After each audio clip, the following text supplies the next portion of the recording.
बिहार की सियासत का मैदान एक बार फिर गर्मा गया है। दिल्ली में खींचातानी के बाद अब पटना में बजेगा चुनावी डंका। आरजेडी और कांग्रेस के बीच सीट शेयरिंग का फॉर्मूला तय हो चुका है और अब इंतजार है सिर्फ उम्मीदवारों के नामों का। बिहार विधानसभा चुनाव के लिए सियासत का बाजार गर्म हो चुका है। आरजेडी और कांग्रेस के बीच सीट शेयरिंग को लेकर दिल्ली में जो मैराथन बैठकें हुई, उसका आखिरी फॉर्मूला अब तय कर लिया गया है। लंबी चर्चाओं के बाद आरजेडी 134 सीट्स पर चुनाव लड़ेगी, जबकि कांग्रेस के हिस्से में आई है 54 सीट्स। तेजस्वी यादव ने दिल्ली में टॉप कांग्रेस लीडरशिप के साथ मुलाकात के बाद अलायंस का ब्लूप्रिंट फाइनल किया और अब वो पटना लौट रहे हैं, जहां से आज से उम्मीदवारों का नामों का अलायंस शुरू होगा। बिहार में महागठबंधन के अंतर्गत आरजेडी और कांग्रेस के बीच सीट शेयरिंग पर काफी समय से डिस्कशन चल रहे थे।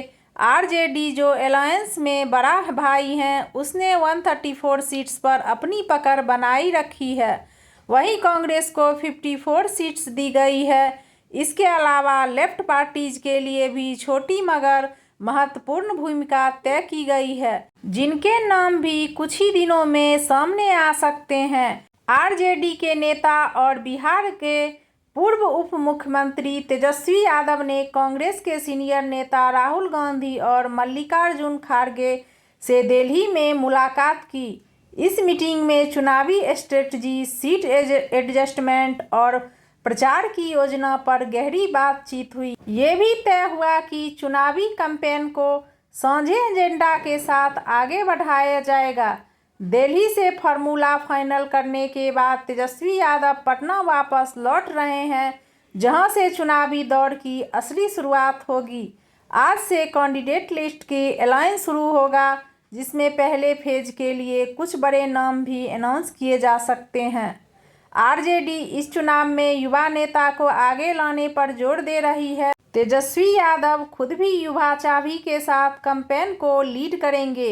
ओबीसी, एससी, एसटी और मुस्लिम वोट बैंक को टारगेट करते हुए कैंडिडेट सिलेक्शन किया जा रहा है। कांग्रेस के लिए ये चुनाव एक अग्नि परीक्षा से कम नहीं।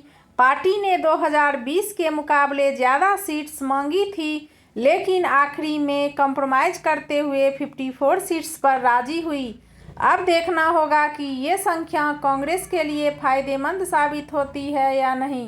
बिहार के राजनीतिक गलियारों में अब हलचल तेज हो गई है। अब सबकी नज़र है महागठबंधन के उम्मीदवारों की लिस्ट पर, जो तय करेगी कि किस पार्टी का किस्मत चमकेगा और किसकी कुर्सी खतरे में पड़ सकती है।